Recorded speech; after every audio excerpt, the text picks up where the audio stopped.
Back to news. ఓటుకు కోట్ల కేసులో చంద్రబాబుకు శిక్ష పడలేదు కాబట్టి రాష్ట్రంలో బ్రీఫ్డ్ మీ పాలసీ అమలు చేస్తున్నారని వైఎస్ఆర్సీపీ ఎమ్మెల్యే రోజా విమర్శించారు. సంతలో పశువుల్లాగా వందల కోట్లతో ప్రజాప్రతినిధులను కొనుగోలు చేసి అడ్డదారిలో ఎమ్మెల్సీ స్థానాలు గెలిచారని ఆరోపించారు. ఎమ్మెల్సీ ఎన్నికల్లో వైఎస్ఆర్సీపీదే నైతిక విజయం అని అన్నారు రోజా. విజయాన్ని చూసి ఈరోజు అదేదో తమ విజయం అనుకొని మాట్లాడుకుంటున్నారు.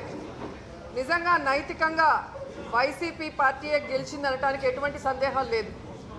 ఓటుకు నోటు కేసులో అడ్డంగా దొరికిపోయిన చంద్రబాబు నాయుడు గారికి శిక్ష పడలేదు కాబట్టి ఈరోజు ఏపీలో బ్రీఫ్డ్ మీ పాలసీని అమలు చేశారు అనటంలో ఎటువంటి సందేహం లేదు. బలం లేకపోయినా బరి తెగించి ఏ విధంగా వందల కోట్ల రూపాయలు వెచ్చించి ఈరోజు సంతలో పశువుల్ని కొన్నట్టు మరి ఎంపీటీసీలని జడ్పీటీసీలని కొన్నారో మనం కళ్ళారా చూసాం. మొన్నటికి మొన్న ఎంపీటీసీ జడ్పీటీసీ వ్యవస్థ వేస్ట్, దాన్ని రద్దు చేయాలన్న చంద్రబాబు నాయుడు ఈరోజు వారి ఓట్లతో ఎమ్మెల్సీని గెలుచుకున్నామని చెప్తున్నారు. ఈ దేశ చరిత్రలోనే 300 కోట్లకు పైగా ఖర్చు పెట్టి 3 ఎమ్మెల్సీలను గెలుచుకున్న ఘనత చంద్రబాబు నాయుడికి టీడీపీకే దక్కుతుంది. ఎందుకంటే ఈరోజు ప్రజా సమస్యలు ఈ రాష్ట్రంలో ఎన్నో ఉన్నాయి. రాష్ట్రం విడిపోయిన నష్టాల్లో ఉంటే మంత్రులు ఈరోజు అసెంబ్లీలో కూర్చోకుండా ఏ విధంగా ఇన్ఛార్జీలుగా వెళ్ళి కోట్లాది రూపాయలు వెచ్చించి మరి శిబిరాల్ని నిర్వహించి వాళ్ళకి బలం లేని చోట కూడా క్యాండిడేట్లు పెట్టి ఈరోజు ప్రజాస్వామ్యాన్ని కూనీ చేశారో మీరందరూ కూడా కళ్ళారా చూస్తున్న విషయం. కాబట్టి ఈరోజు గంటా శ్రీనివాస్ గారు కానీ, నారాయణ గారు కానీ, సిద్ధా రాఘవ్ గారు కానీ, రావెల కిషోర్ బాబు గారు కానీ మొత్తం అచ్చెన్నాయుడుతో సహా అసెంబ్లీలో ప్రజల కష్టాల గురించి మాట్లాడండి అయ్యా అంటే మాకు పదవులు ముఖ్యం, రాజకీయాలు ముఖ్యం, ప్రజాస్వామ్యాన్ని కూని చేయడమే మా పని అని అడ్డదిడ్డంగా ఎలా ఎలక్షన్స్ చేశారో మీరు కళ్ళారా చూశారు. నిజంగా ఈరోజు గంట సిగ్గుపడాల్సిన రోజు.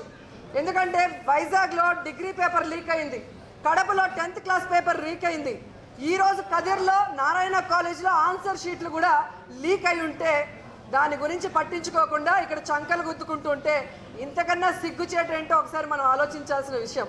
అలాగే ఒక ఉదాహరణ చెప్పాలనుకుంటున్నాను. సేమ్ శిల్పా గారు ఇదే ప్రభుత్వం అధికారంలో వచ్చినప్పుడు ఎన్నికల్లో నిలబడితే 147 ఓట్లతో గెలిచాడు.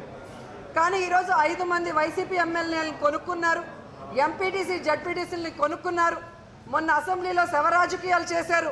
అయినా ఈరోజు మీరు గెలిచింది ఎన్ని ఓట్లతయ్యా అంటే 67 ఓట్లతో.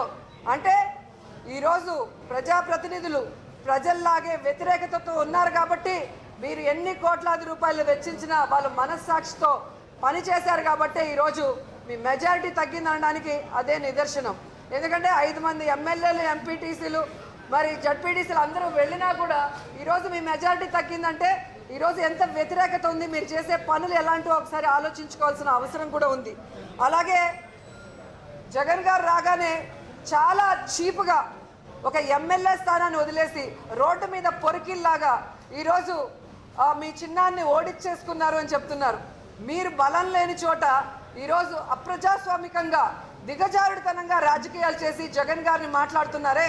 2011లో 18 స్థానాల్లో ఎన్నికలు జరిగితే కనీసం డిపాజిట్లు కూడా రాలేదు టీడీపీకి.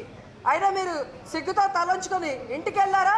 సిగ్గు లేకుండా మళ్ళీ వచ్చి ఏ మోడీ గారిని అయితే ఉరిశిక్ష తీయాలి ఆంధ్రప్రదేశ్లో అడుగు పెడితే అతనికి సీఎంగా ఉండే అర్హత కూడా లేదని గోద్రా ఇష్యూలో మాట్లాడిన మీరు అతనితో జత కలిసి పవన్ కళ్యాణ్ ఇంట్లో 2 గంటలు వెయిట్ చేసి ఆయన కాళ్ళు పట్టుకొని ఈరోజు అధికారంలోకి వచ్చి జగన్ గారి గురించి మీరు మాట్లాడుతున్నారా? సింహం సింగిల్గా వస్తుంది. ఈరోజు తను చేయగలిగినవి మాత్రమే మేనిఫెస్టోలో పెట్టాడు.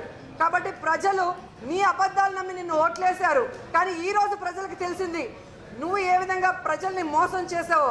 కాబట్టి రాబోయే ఎన్నికల్లో ప్రజల మనోగతం ఎలా ఉంటుందో నీకు తెలుసు. కాబట్టి ఈరోజు పట్టపగలు ప్రజాస్వామ్యాన్ని కూని చేసి 21 మంది ఎమ్మెల్యేలు నువ్వు తీసుకుపోయిన వైఎస్ఆర్సీపీ నుంచి వాటికి ఎన్నికలు పెట్టలేకపోయావు అంటే నీ చేతగానితనం, నీ అసమర్థన పాలన ఏంటో నీకు తెలుసు. కాబట్టి అలాగే ఈరోజు గొప్పగా ఎమ్మెల్సీలు గెలుచుకుంటున్నామని చెప్పారే, అనౌన్స్ అయ్యేంత వరకు మీకు దమ్ము ధైర్యం లేదు అవి గెలుస్తామని.